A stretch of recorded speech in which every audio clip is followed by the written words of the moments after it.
Hello people and welcome back to News Review. Contrary to popular belief, I am not dead and videos will hopefully resume from this point onwards. The coming week will be the start of the Hell's Paradise collab. There's going to be a ton of information, so if you are a new returning player, I do recommend you check out my new player guide. It'll help you better understand what I'm saying in the video. As always, open up the patch notes, link in the description if you want to follow along. Additionally, I'm trying out a new thing where I buy a guild stage for every 10 subscribers I hit, which will give you a diamond if it's your first time clearing it. So subscribe and also join the guild as well as the Discord, both codes in the description if you want to participate and be notified of that. Alright, for this news I'm going to try something different where I condense as much information as possible, since I know it's a large pain going through each and every skill of all the new characters, and if you want to read anything in more detail, you can either pause it on the screen if I have more on the screen, or you can read the full patch notes and follow along. So let's get started. This seal will have 4 rare characters, which means 1 main jackpot and 3 sub jackpots. There will still be 8 cards in total, which is the, normal amount. First off, the series gets a draconic ability that consumes 1 charge of your draconic and gives a CD reduction and EP refill, as well as giving all collab members 3 rounds of the Tau state, which essentially just gives you more attack and is also helpful if it can override other negative states. In terms of cards, we have the 1% jackpot Fire Human Gabimaru. As a leader, he has all the standard stuff. HP multipliers seem to look good, 50% damage reduction for when it applies in his leader skill. All the standard runestone extension, ignoring sticky and burning, fixed combo puzzle stuff is all there. So let's get into what actually makes this guy unique. He depends on starting movement with and dissolving non-water attributed runestones, specifically fire to a lesser extent due to quite a few team skills hinging on the 2 batches of skydrop that he gets, especially the CD cycling for himself, which can max out at -2 per round. For the special shields that he ignores, there's scorching areas. He can also break 30 runestone shields of non-water and heart. He can have high combos of up to 40 or more, and ignores green-red vortex. As a member, he also gets a passive mode that gives himself a small attack boost and mainly allows you to ignore burning and scorching areas when you touch those skills, so that's kind of valuable. Based on the wording of the skills, his team skill actually cancels out the healing ability from scorching areas. His team skill as a member, that is, cancels out the other team skill as the leader for the healing ability from scorching areas. So it will be slightly interesting to see whether that actually works, as it says right here, where, he won't actually heal, which would be slightly funny. Moving on to his active, I just thought it would be fun to give you an idea of how much text is on this card, in case you're wondering why I'm summarizing so much. For my condensed version, this is slightly better. The main things that the first skill does is that you can choose a type of runestone to generate 30 of after exploding the board. He gives himself a large attack boost and can ignore elemental, all elemental shields and anti-runestone shields, and also stores damage over to the next round that ignores the same stuff, which is quite a rare kind of skill. People have already, investigated the skill, and this is not your normal carryover kind of skill. It depends on the actual damage that you tangibly did to the enemy in the last round, not the damage that you launched. So for example, if you launched an attack and it didn't actually deal damage or dealt less damage for a variety of reasons, the less damage would carry over to the next round, whereas normally it's the damage that you launch. So if the enemy, receives half damage, with Gabimaru's carryover, you would deal half damage next round, but with normal, you would deal half damage this round and then full damage next round. So that's something to, I guess, pay attention to. For his second skill, the main points are that he launches 30 fire attacks and has super damage reduction for 1 round. One of his bond skills also has CD reduction again, which is absolutely insane, since you can get to -4 CD per round if you max everything out, and that effectively, you've gone over the limit. The limit is 3 for constant activation of leader and ally if you have him, both as leader and ally. But that's almost self-sufficient, which is slightly insane. Moving on to the next card, we have the sub-jackpot Earth Human Sagiri. I'm gonna not pronounce the, other words because that's, I don't know. I think that's like the character's name, and like a ton of characters have the same surname. I don't know what, I haven't heard of this anime. Maul about it in the comments if you want. That gives me more engagement. but I just haven't heard of this anime. We have the sub-jackpot Earth Human Sagiri. As a leader, he seems to be more geared towards speed, since there is automatic conversion and limiting of member attacks. Again, a rather average sub-jackpot, having a good amount of attack and a decent amount of HP, but no special skills. As a member, he has a decent active. Fixed board actives are always welcome. The special thing about him is that he ignores specific damage reducing resistance and his damage carryover. This time, it is normal damage carryover, which are welcome additions to the Earth Human roster. Even though it's only for himself, the ×8 attack boost that he has is decent and can probably solo some shields with some extra help. By solo, I mean just one shot through like the damage resistance. Moving on to the next card, we have another sub-jackpot Earth Human Xion. I'm very happy to have a double Earth Human feature, by the way. As a leader, he has surprisingly high HP multipliers and can have fire and earth members in his team. He relies on dissolving race or character runestones and dissolving at least 3 groups of runestones. This is what I would call a unique leader, since he has a lot of specialty shield breaking, but he does lack a little bit in the common shield breaking department, such as not ignoring fixed combo and puzzle and stuff like that. However, I think that there are some unique playstyles here, since he has global 3 dissolve, and you can choose 2 types of runestones to remove to generate fire and earth each round. But once again, he will get hampered by stuff like enclosed areas, since, again, pretty dependent on Skydrop, although not as much as an upcoming leader that I will talk about in a bit. As a member, this is pretty similar to Sagiri, since you can choose between different fixed boards, although the fixed boards aren't the same as Sagiri. He does not have one that is all 5 attributes, either all 6 not all 6 attributes, all 6 types, earth and heart, or water, fire, earth, and heart. He also ignores number attack shield, which is what most people call multi-hit shield, the same thing that the Earth Demon Lindayu ignores. Again, you can probably make this guy one shot with the right setup, which is decent in my eyes. One of his bond skills is also CD reduction, which is a nice plus. For the last sub-jackpot, the light human Chobe is probably the worst leader of the bunch. He does not have any common shield breaking abilities and is very reliant on Skydrop as his gimmick, which usually leads to inconsistent results at best, even under normal circumstances.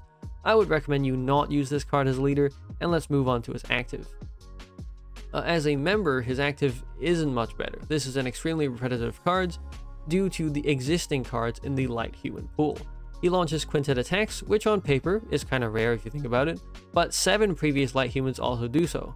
For initial shield and puzzle shield, they are nigh useless because he only ignores them himself, and in this active, he doesn't give himself any attack boosts. Moreover, these are already done way better by too many light humans in the past. In conclusion, he's been born wrong. Please stop printing light human cards, Madhead, that ignore initial shield and to a even greater extent puzzle shield. If you take a shot every time a light human ignores the puzzle shield, you're going to die. The one redeeming quality of this card is probably that it allows you to ignore burning in the bond skill. If you even need that in a team, probably means you're playing with a pretty bad leader. Holy hell, we're finally moving on to the small prizes, starting with the Water Human Senta. He is basically DLC for Executioner teams, and Yuzuriha, a card that will show up later. He's not terrible, and I foresee him making clears faster when you can afford to slot him in the team. Next up, we have the Dark Human Toma. This is the token unlock card for the series. Apart from that, this is basically DLC for specifically as a Chobe, the light human sub-jackpot that I specifically recommended to not use as a leader, so this card is kind of useless as a result. Once again, the bond skill could come in handy, but if you need it, you're probably playing with a bad leader. Moving on again, we have the Light Human Fuchi. This is a full board conversion card, but it's pretty bad. It just does so little that it is basically useless. And lastly, for the last small prize, we have the Fire Human Tenza. This is the token recovery equals 0 card. It does some minor stuff apart from that, but setting recovery to 0 is the main point of this card. The other stuff is, kind of useless. Now that we're done with the seal, let's move on to the free cards, of which there are many. Starting off with the item collecting card, this is the Water God Mei. This is an extremely niche card, which is basically for anti-poison, and there's not much to say apart from that. The jackpots also get their own dragon rares, which are decent as dragon rares, but pretty bad as actual crafts. You can go read the skills in detail if you want. And alright, let's get to the main controversy of the news, which is this card right here. This is the Dark Human Yuzuriha and can be obtained through two ways. Either you exchange the 1% jackpot Gabimaru for her in, the shop, or you use real money to buy her. Now this is kind of scummy because man had just essentially shoehorned in another 1% jackpot in all but name. Many people are upset about this, and I do tend to agree that this is not a good move, but I also don't think there's really anything that can be done at this stage. Let's just hope they don't do something like this again in the future. As a leader, this card is actually pretty good, which just makes it even more of a point against it. Since this is effectively just another jackpot that makes getting the full seal more expensive. She has all the common skills such as ignoring burning, sticky, smog, ignoring a ton of negative runestones and step damage, and also ignoring puzzle shield and fixed combo shield. On top of that, there's also ignoring of some rarer shields such as skill activation penalty and groups of attributed runestones, the latter of which I think is a totally new skill that, can be ignored by any card ever. As a member, she is also quite busted, having even more skills and actives. She can get into slime string mode, which is similar to the JoJo cards in the sense that she has 4 actives, but the card doesn't actually transform. The base form is already quite nice, allowing you to clear negative effects that go on the card itself, but the slime form allows you to ignore even more slightly less common shields, such as runestone combo nullifying, combo seal, and anti-runestone shield. And to top it all off, the second active in slime form is a booster that gives you super damage reduction that can be maintained if you manage to touch all 8 areas, which given all the other skills of ignoring everything else, shouldn't be hard to do.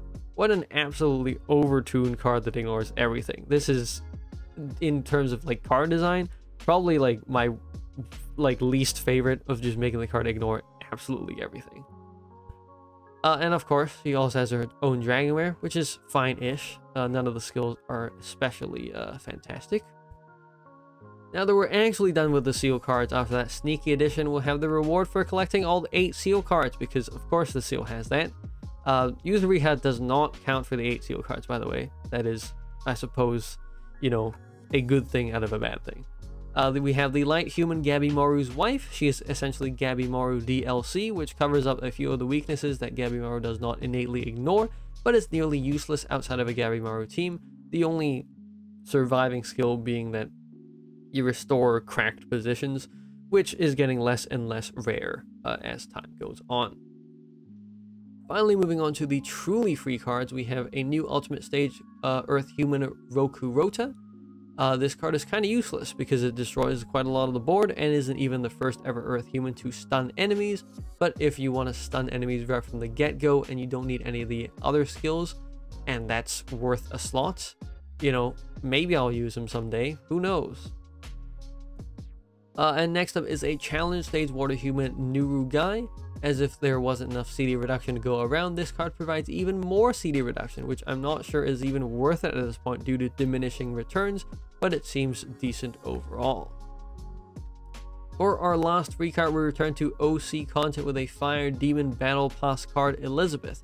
This card isn't bad, except for the fact that Jackie, the Fire Demon from the original series she comes from, does the most important function, which is restoring the board already. It can be argued that the lower CD makes it better, since the original CD I believe is 10, but I doubt you're activating this card a ton of times anyway. But, obviously if you can get it, it's just, you get one free copy in the Battle Pass. There's no downside. Just grab this card. Okay, finally that is the end of all the cards. I realize that it might not have seemed like that long to you. But writing the script and condensing all the information did take a ton of time. Please leave a like and maybe a comment if you made it this far. It was insane to sift through that amount of information. For my ranking of the seal cards, just from the perspective of reading card skills, it seems that there is a large amount of trash in the pool. Obviously, the jackpots are good. Gabimaru and Yuzuriha are both really good, but Gabimaru seems like he can be stopped dead in his tracks with something like enclosed areas, while Yuzuriha ignores so much that she is a bit slower and more consistent. I rank Sagiri a little lower than 50 diamonds just because he doesn't seem as good as a leader, and anyone who is in trash or partly in trash either does nothing or is associated with another bad card. I think actually this last this fire small prize I've got the name of, he does do recovery equals 0. I didn't really remember that when writing the script initially, but he can get bumped up to 5 diamonds and not trash. In terms of whether you should pull, it's a bit too early to say because I haven't really seen much gameplay. But there will be a raid up right out the gate for this collab, so if you like this collab, you know, don't listen to what I say. If you like the collab, pull. You know, you're here for it after all, I assume. In my mind, if you have recent human leaders going back as far as maybe JJK, you're fine because human leaders are by far the most common, and this isn't a must-get by any means. But once again, if you are in need of a good set of cards, then collabs are a pretty safe investment. Once again, make sure you have 175 dimes before pulling for, you know, anything. Otherwise, you will get trash and cry.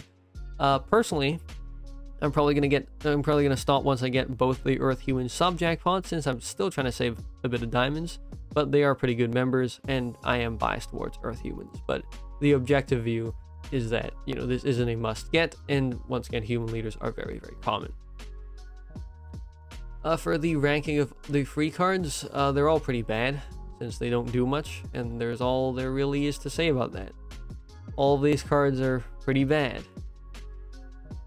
Moving on to the celebration events, the returning ultimate card this time is the Dark God Cronus, who is a useful card if you want to cheese with double light Yancy, but isn't really good outside of that. That's it for this week's news review. I would really appreciate a like, comment, or a subscription due to the sheer amount of content that I had to cover. Once again, it really helps the channel out. And I'll see you in the next video. See ya!